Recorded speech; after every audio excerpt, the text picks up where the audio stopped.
Where were we? Oh yes, back in Ezekiel, touring the visionary temple.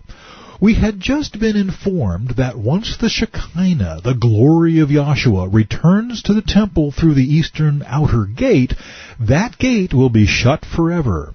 It was presumably this prophecy that the Muslims were trying to torpedo when Saladin sealed the eastern or golden gate of the Temple Mount in the 12th century. Sorry guys, wrong temple, wrong God. The return of Yahweh's glory to Israel will apparently take place during the millennial temple dedication ceremonies described above, though we aren't specifically told. The gateway building will then be available only for the prince, the now immortal David, and not for entrance or egress, but exclusively for feasting before Yahshua. The north and south gates are still available for everyone to enter and leave the temple courtyard. Then the man brought me through the north gateway to the front of the temple. I looked and saw that the glory of Yahweh filled the temple of Yahweh, and I fell to the ground with my face in the dust. A perfectly rational reaction.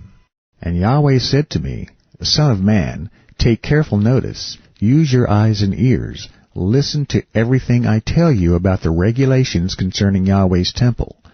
Take careful note of who may be admitted to the temple and who is to be excluded from it.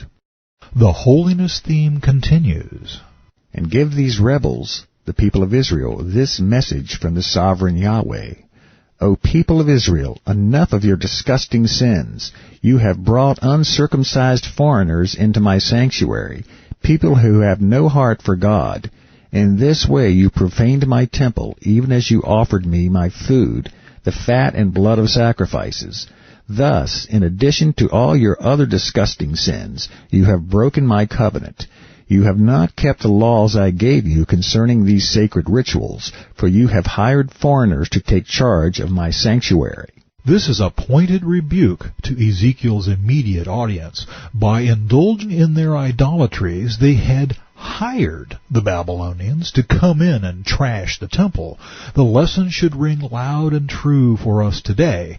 With our national idolatries, we are in fact hiring the new Babylonians, the House of Islam, to take charge. 9/11 was only the first salvo. Wake up and repent, America. So this is what the sovereign Yahweh says. No foreigners, including those who live among the people of Israel, will enter my sanctuary if they have not been circumcised and do not love Yahweh.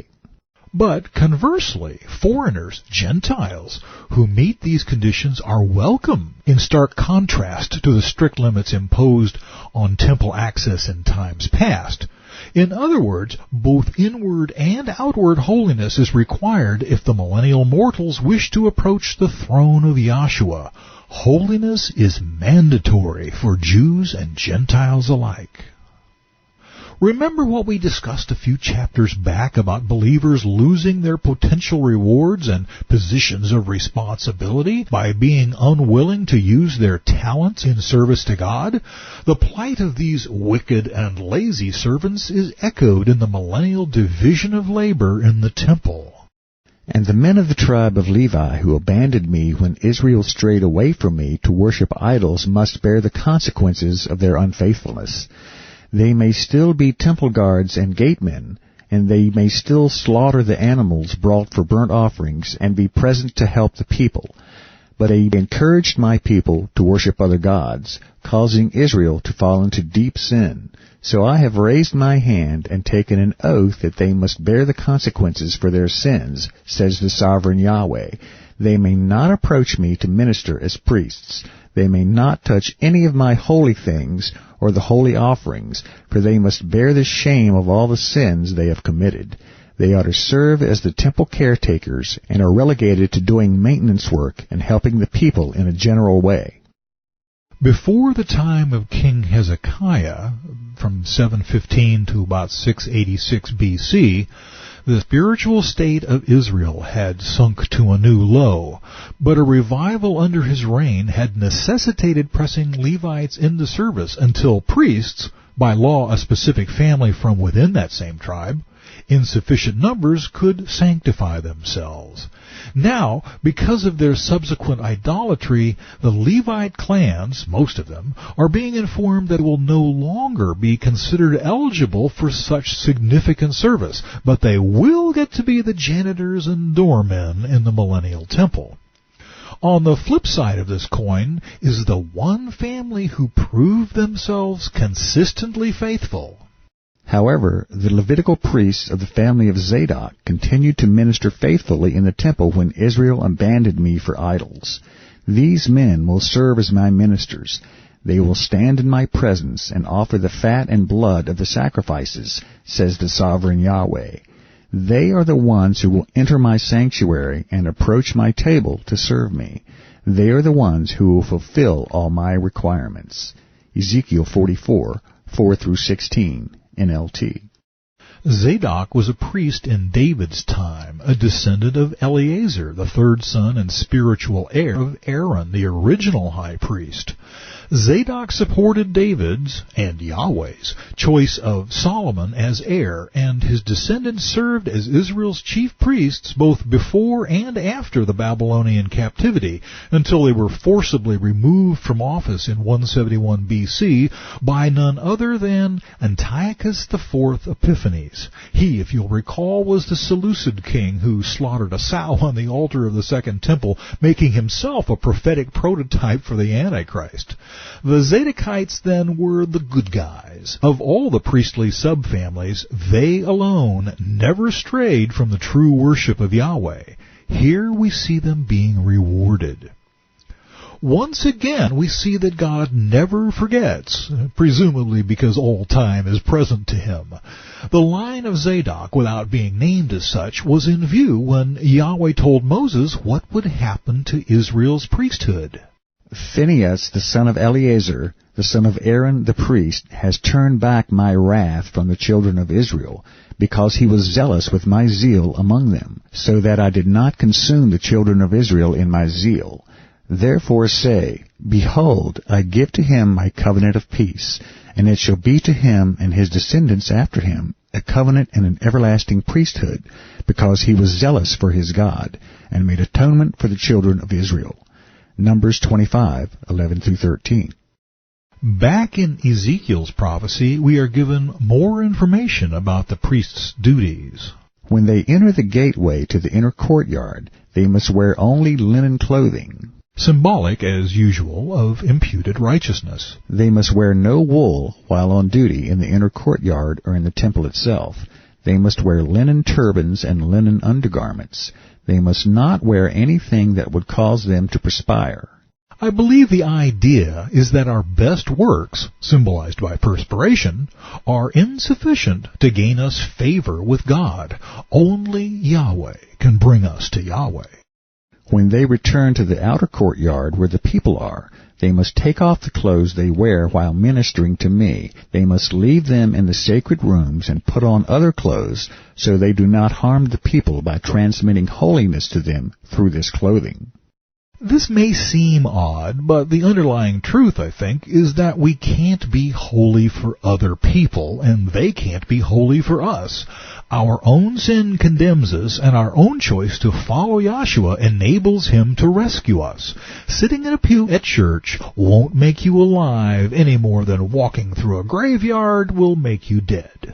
They must neither let their hair grow too long nor shave it off completely. Instead, they must trim it regularly. The priests must never drink wine before entering the inner courtyard. They may choose their wives only from among the virgins of Israel or the widows of the priests. They may not marry other widows or divorced women. They will teach my people the difference between what is holy and what is common, what is ceremonially clean and unclean. Here we see some examples of practical manifestations of personal holiness, things we brush off at our own peril. The priests are to avoid extremes of grooming. They are to make an effort to look normal within their society. The point is that they are not to draw attention to themselves, but only to God. Yahweh is not telling them to be teetotalers. Wine is a common scriptural metaphor for the enjoyment of God's blessings. But don't even think about coming to work tipsy.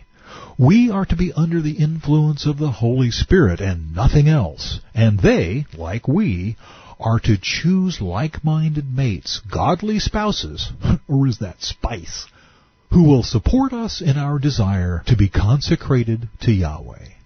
They will serve as judges to resolve any disagreements among my people. Their decisions must be based on my regulations, and the priests themselves must obey my instructions and laws at all the sacred festivals, and they will see to it that the Sabbath is set apart as a holy day. It may come as a shock to many Christians, but Yahweh never shifted his holy day from the Sabbath, Saturday, to Sunday. That was a man-made tradition, whatever the rationale. To our shame, Sunday worship was codified into Christian practice at the Council of Laodicea in 336, some dated at 364, not to honor Christ's resurrection, but as an anti-Semitic offensive, or worse, a thinly veiled attempt to blend Mithraic sun worship with Christian practice. The Council's Canon 29 stated, and I quote, "Christians must not Judaize by resting on the Sabbath, but must work on that day, honoring rather the Lord's Day by resting, if possible, as Christians. However, if any should be found Judaizing, let them be shut out from Christ." Close quote. Once again, we find our precious traditions diametrically opposed to the revealed word of Yahweh. God forgive us. Ezekiel continues. A priest must never defile himself by being in the presence of a dead person unless it is his father, mother, child, brother, or unmarried sister. In such cases it is permitted. But such a priest can only return to his temple duties after being ritually cleansed and then waiting for 7 days. The first day he returns to work and enters the inner courtyard in the sanctuary, he must offer a sin offering for himself, says the sovereign Yahweh. This ends the debate as to whether people will die during the millennium. They will, though the normal lifespan is greatly increased. This whole discussion builds upon what is already written in the Torah, in this case Numbers 19. Yahshua never said he was doing away with the law of Moses, only fulfilling it. The Zadokite priests will use the Torah as their guidebook for living, not only because it saves them from their sins, but because it's the way Yahweh wants it. These rules are for our good. They don't do a thing for Yahweh. In the case of the priests, they are to offer a consistent picture of the holiness of Yahweh. The whole world is watching them. As to property, the priests will not have any, for I alone am their inheritance. Their food will come from the gifts and sacrifices brought to the temple by the people, the grain offerings, the sin offerings, and the guilt offerings. Whatever anyone sets apart for Yahweh will belong to the priests. The first of the ripe fruits and all the gifts brought to Yahweh will go to the priests. The first samples of each grain harvest and the first of your flour must also be given to the priests, so Yahweh will bless your homes. The priests may never eat meat from any bird or animal that dies a natural death or that dies after being attacked by another animal. Ezekiel 44:17 through 31, NLT. Then as now, as always, Yahweh sees our gifts supporting people who are working on his behalf as gifts to him, personally. He doesn't need anything from us, but look at it this way. If Rembrandt's preschooler drew a picture for him, he'd proudly stick it up on the fridge. It's not what we do for God, it's why we do it.